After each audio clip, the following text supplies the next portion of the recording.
Syederalun, pelatih baru Persib Bandung, Luis Milla, membeberkan alasannya menerima pinangan manajemen PT Persib Bandung Bermartabat untuk menduduki jabatan kepelatihan Persib Bandung.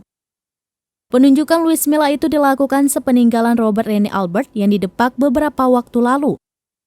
Luis Milla dan Persib Bandung resmi menjalin kerjasama dengan durasi 2 tahun dan opsi perpanjangan bagi pelatih asal Spanyol tersebut.